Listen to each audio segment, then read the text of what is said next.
frustrated with Pam Bondi right now, but we'll get into that in a second. Normally, it would have been a recorded show that you go and follow us on Spotify or Apple Podcasts and download today's news.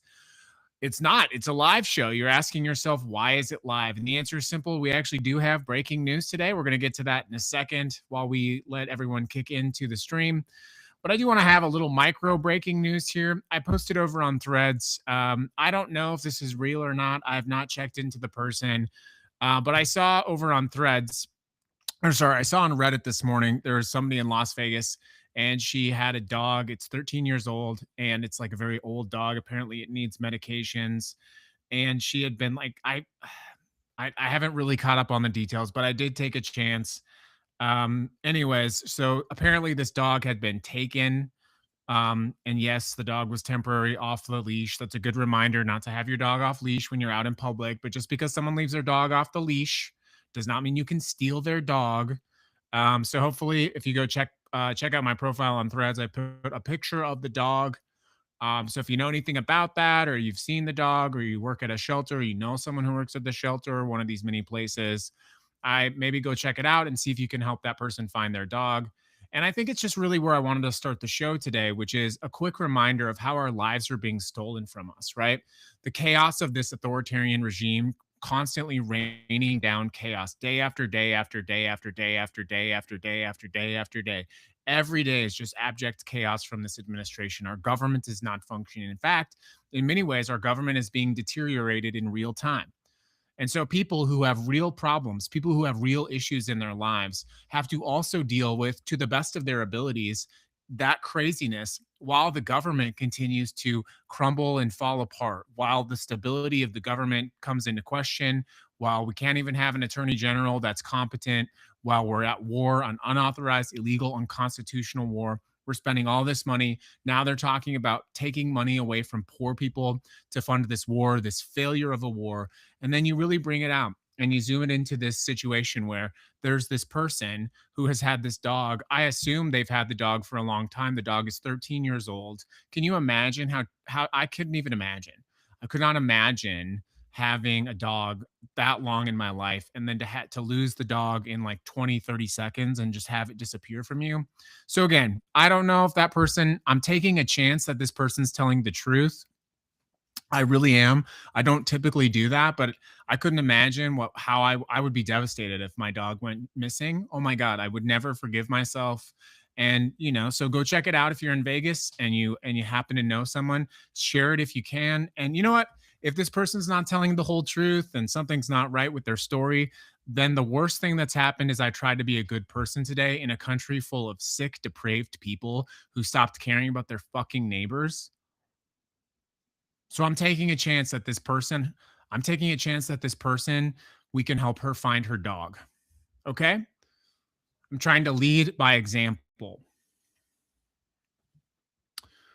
Someone says, "Do we know the dog's name?" I do not know the dog's name. I'm sorry. I took a chance on the situation. Hopefully we can get them back. But it's a good example of how everything has deteriorated so quickly. Welcome to the Ignition News. This is not supposed to be a live show. It was supposed to be a pre-recorded show, but obviously we have pretty big breaking news today. So we are going to get right into the breaking news. Again, I was just talking about this person who had lost their dog. So go over to my Threads page. It's there. It's also on Reddit. If you get a chance, we're just waiting for some more people. Like I said, good morning. I want to say it's good to see you. Of course, it's always good to see you. But the striking contrast between the chaos of what happened this morning with the attorney general and just the chaos in that one individual person's life. I don't know. It just really sat with me, and I made the decision to go live today. So let's go ahead. Before we get into the live show, let's quickly mention some historic things that have happened. It's April 2nd, 2026. In 1792, Congress passed the Coinage Act, establishing the United States Mint, and now we killed the penny. In 1902, the first movie theater opened in the United States of America. It was called Tally's Electric Theater, and it opened in Los Angeles. How fitting. And in 1982, Argentina invaded the Falkland Islands today. In 1911, the first official census in Australia was conducted. And in 1973, LexisNexis officially launched in Dayton, Ohio, and it became the largest database for legal and public records. And then they started collecting data and weaponizing our data and using our data to attack each other and to get angry with each other and using our data to track us and find us and predict our habits. It is International Fact Checking Day. It is World Autism Awareness Day. And it is National Peanut Butter and Jelly Day. How wonderful. Good morning, everyone. Let's get right into the top story today. Shocking news out of Washington, D.C. after what was probably the single worst presidential address in American history, the single most absolutely chaotic, slurred, nonsensical presidential address in the history of our country. Clearly, the administration had to distract from that disaster of a press conference last night, if you want to call it address to the country last night, because today we would be talking openly, questioning, as many have, what is going on with this administration. You now have, for example, Alex Jones talking about the president's mental cognition. You have the former White House lawyer Ty Cobb openly questioning the cognition. Pretty much every MAGA streamer out there, pretty much every Manosphere streamer out there is distancing themselves from this administration right now. And it's all happening in real time. And so last night, in an attempt to justify the war, we saw this absolutely wild address to the nation, where we're now making conversations and comparisons between this illegal, unconstitutional war and, I guess, Vietnam, and I guess World War I guess World War II. And the no wars president had the audacity to get up on national television last night, the no wars president, and make comparisons about how his war wasn't actually a war because it's only been 30 something days, without any concrete plans, without any mission or objectives, without any idea of how this is going to be over. Instead, essentially telling us lies about how effective this war has been, even though the Strait of Hormuz remains closed. The president essentially said, okay, well, if you get oil from the Strait of Hormuz, sorry we messed that up for you. You're on your own. And that was such a disaster last night that we would be talking about this now, and the calls for the president to step down or resign would be getting louder and louder and louder. Instead, this morning, breaking news, Pam Bondi has been fired as Attorney General. We just learned about this. Apparently, there was an absolutely disastrous, chaotic meeting in the White House, a cabinet meeting. Apparently, this was just a crazy, crazy situation.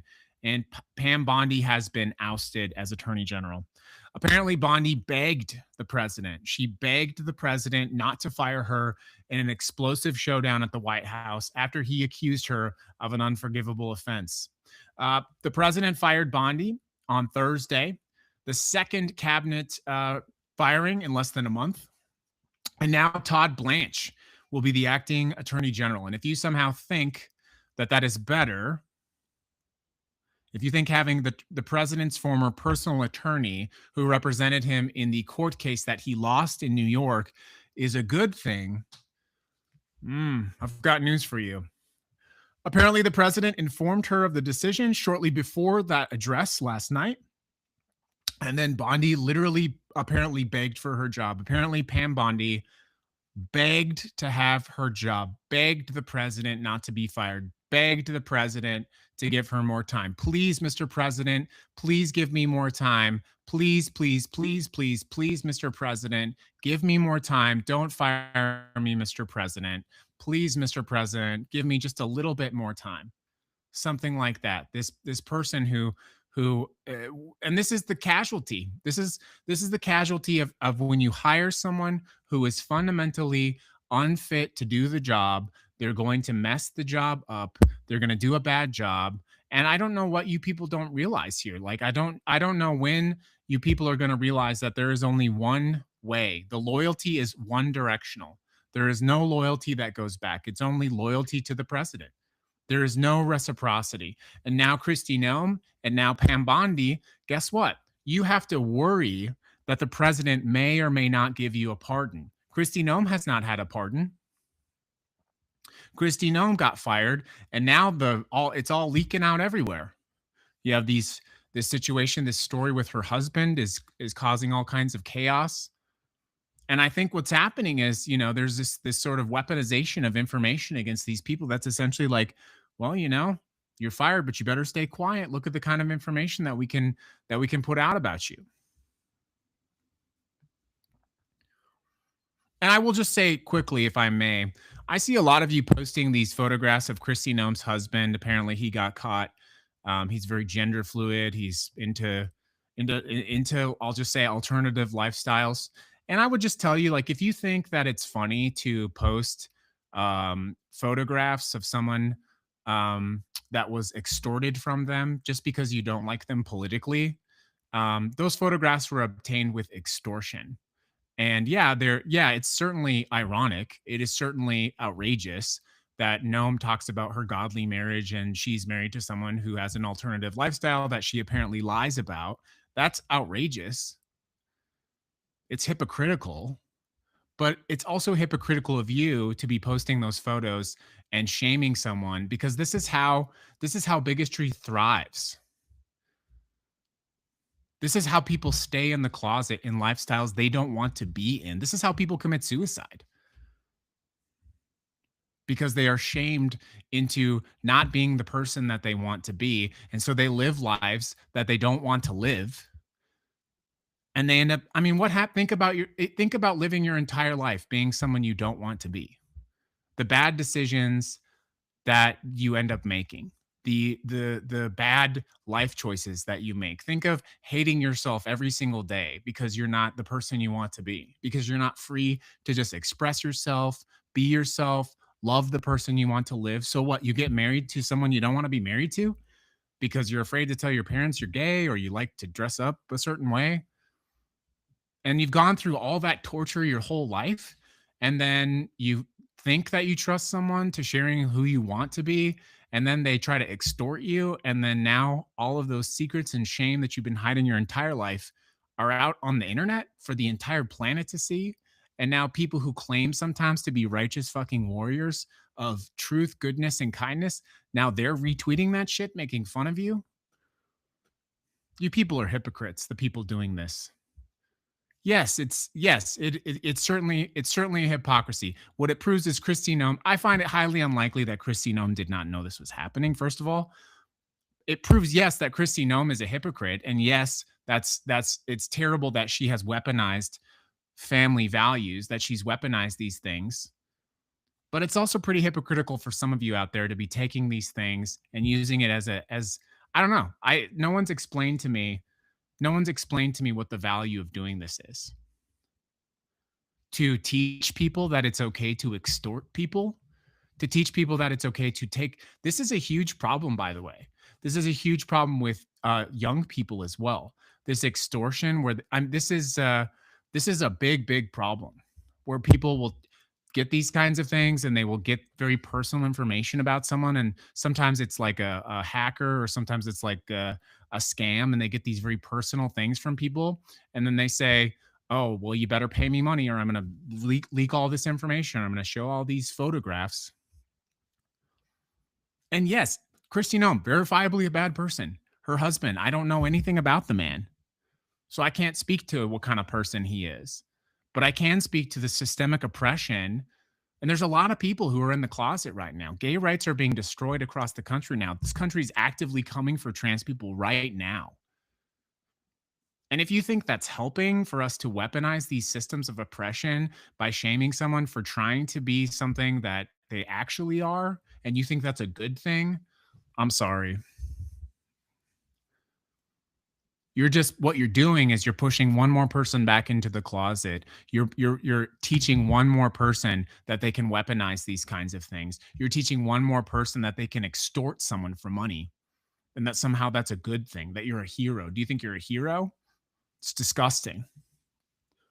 And yes, I'm not proud of Kristi Noem. Yes, I don't think she's a good person, of course. But that's the thing about morality. You don't get to have selective morality because someone has a R next to their name or a D next to their name. You don't get to claim that you're a good person. And maybe that's where I'll close out this breaking story about Pam Bondi today, which is it's the question. It's a question of power. It is only a question of power. Because Everyone should know now. There is no one that should have any vestige of anything, any idea that there is any loyalty to this president. And so these people choose, they make a deliberate choice. They choose short term power.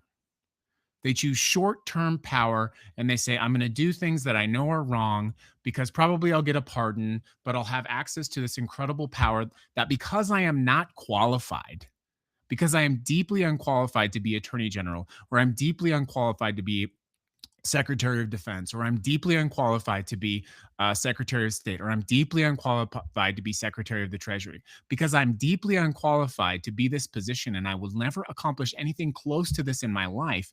I'm going to choose loyalty. That loyalty will give me access to power. I'm going to make bad decisions hoping that I will get a pardon. And what I would tell Pam Bondi and what I would tell Kristi Noem is simply one thing. You might have thought your legacy would have been Secretary of DHS or Attorney General. The history books would say Pam Bondi, Attorney General, former Attorney General Pam Bondi, former Secretary of DHS and Ambassador to blah, blah, blah, Kristi Noem. But history will simply remember you as fired Secretary of DHS, shamed former Attorney General, and the footnote, your footnote in history will be all of the things that you did, the fact that you were fired. And I would just ask you, where's Kristi Noem's pardon?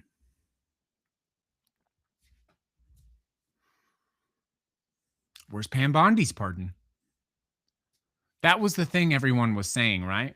They were saying, oh, well, he's just going to pardon everybody. Pardons are public information. Kristi Noem is out of DHS.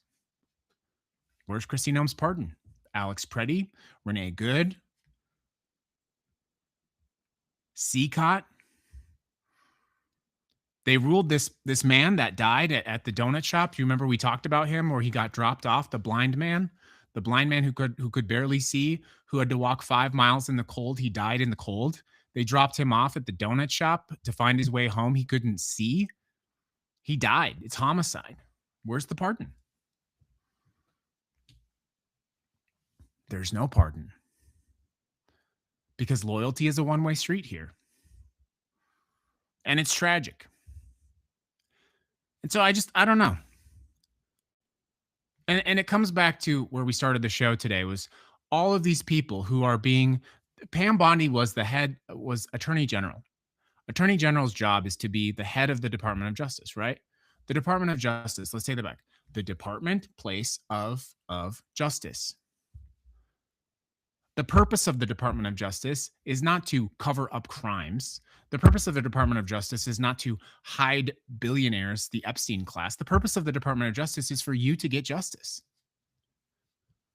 So that when someone wrongs you, hurts you, steals from you, takes from you, kills a family member, that they're held accountable. We started the show with this one story of this poor woman who lost her dog. All of the systems of our government are being broken. So every one of those people is suffering. Not to mention the victims of the Epstein class.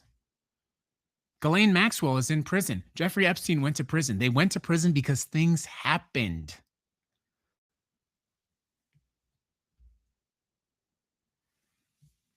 When people say, oh, Pam Bondi got fired because of the Epstein files, because of how she handled the Epstein files. You think that Todd Blanche, who visited Ghislaine Maxwell in prison and recorded that farce of an interview, you think you're going to find justice now with Todd Blanche, the president's attorney in the New York trial? I'm sorry.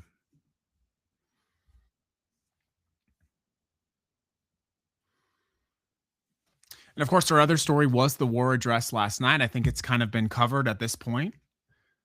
President comes out to justify his war.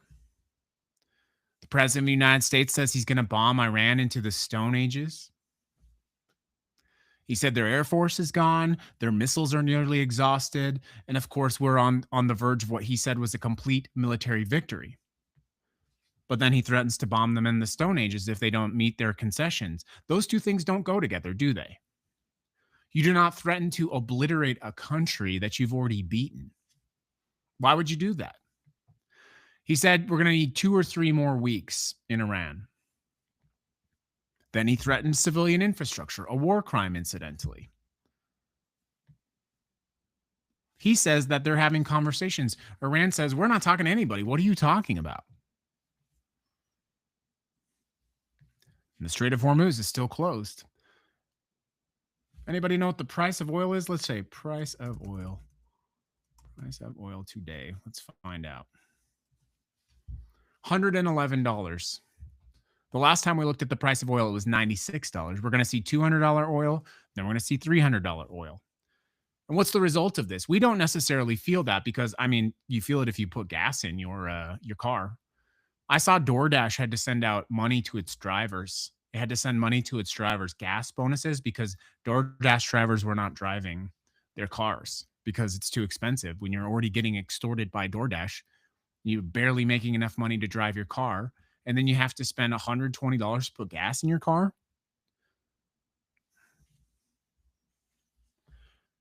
You have all of these other countries depending on oil. Now we're choking off energy to Cuba. Babies in hospitals. I saw a video of people manually operating a ventilator in Cuba because the power had gone out. It's easy to think about the main story today being Pam Bondi. Pam Bondi is just like, Pam Bondi's like the symptom. It's a symptom of the rot. And what they want to do is they want to say like, oh, it was Pam Bondi's fault. We fired Pam Bondi. That's why everything's crazy. Big story, big story, big story. Pam Bondi's fired. And we forget about all of those other things. But I haven't forgot. You haven't forgot. And it just keeps getting crazier. I don't know if you saw this, but while the president was out talking about Iran, the White House published this absolutely bonkers video of the president, right? He was having an Easter luncheon with a bunch of MAGA pastors, and they posted the whole video. A journalist got the video and pulled it down before they deleted it. And what it was the president in front of all these faith leaders just unhinged. He was raging about Supreme Court justices. He obviously stormed out of the oral arguments. He was talking shit about Emmanuel Macron. The president implied basically that Macron's wife basically strikes him. All these, quote, religious leaders were laughing at that, apparently, by the way. And he was complaining about this federal judge who blocked construction on the White House. And he said this: if I was a king, we would be doing a lot more. I am doing a lot, but I could be doing a lot more. He said this to a room of pastors who's I would think that the pastors might remind him that their king is God, right? They were celebrating the resurrection of Jesus in that room with the president, and he was talking about himself, how he should be a king. And the White House deleted that video. They took it off the website. They deleted a government record.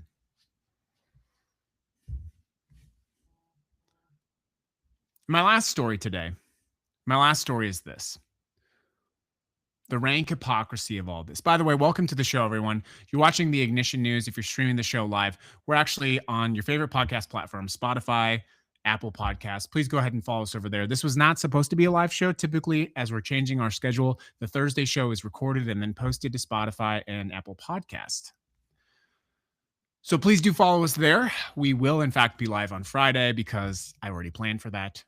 So it is what it is. If you're just joining the show, I do want to let you know that the breaking story, the reason we're live today, is that Pam Bondi, Attorney General, is now Pam Bondi, disgraced, fired former Attorney General.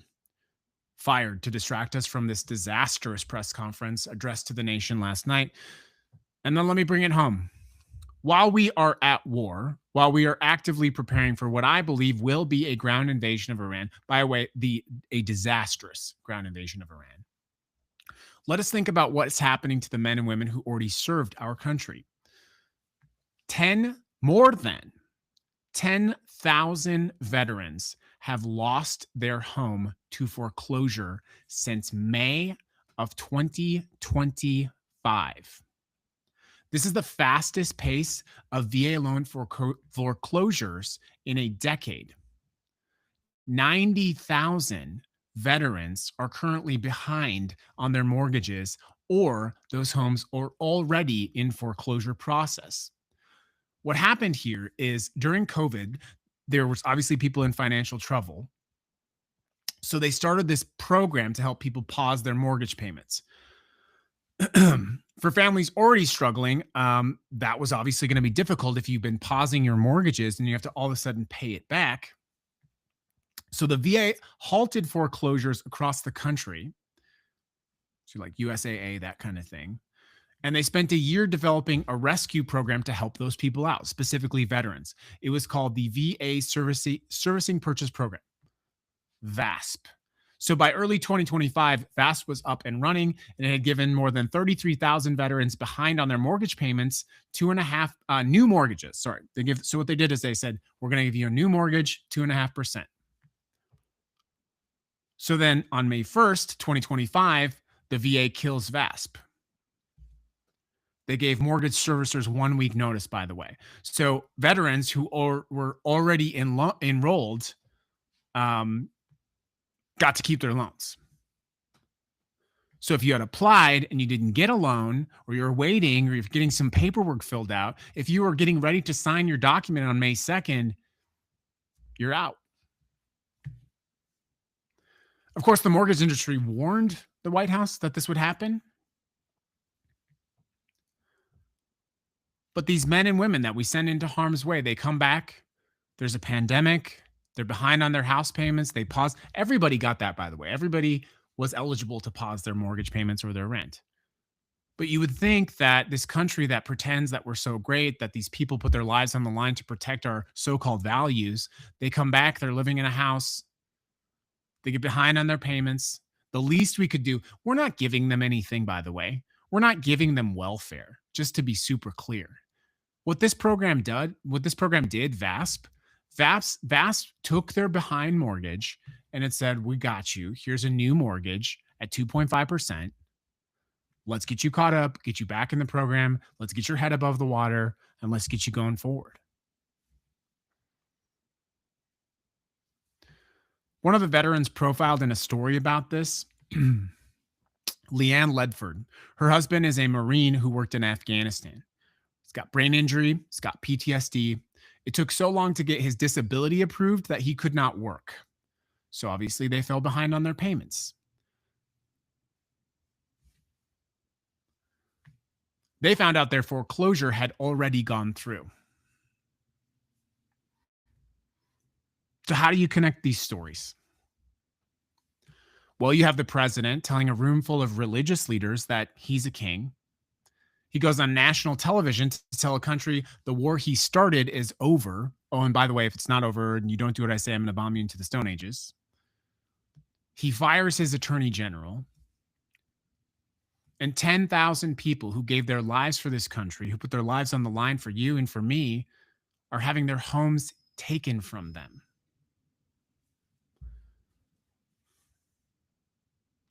They delete the tape of the president. The veterans get evicted. President gets his podium.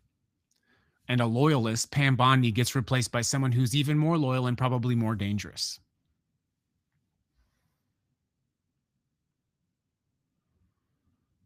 But visibility is a tool. Visibility is a powerful weapon against this discourse.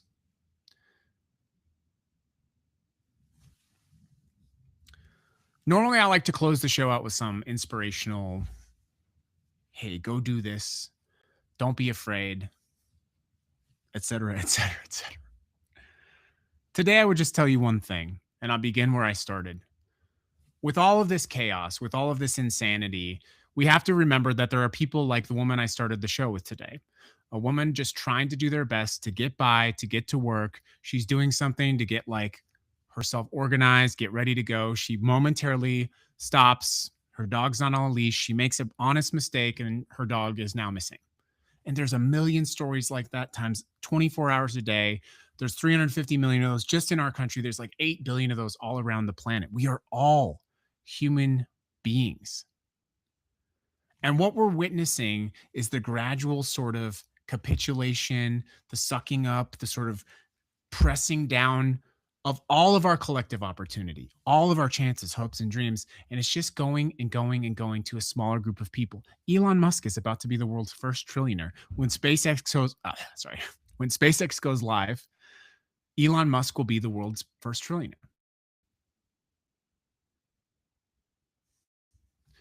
And this woman is missing her dog. And maybe you can't pay your phone bill this month, or maybe you don't have time to go get your prescription before you have to go to work, and so you like miss your prescription for a day. I'm sorry, I don't have it today. I don't have the thing.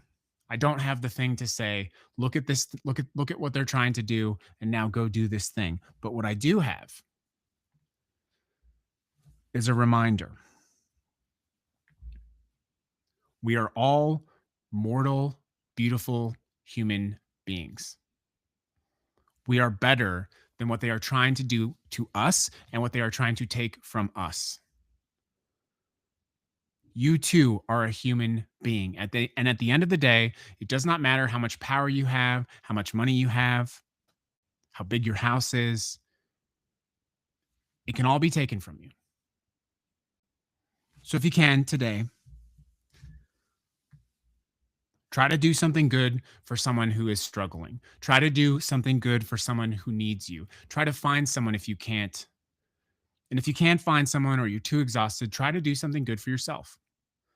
Try to preserve your space, to protect yourself.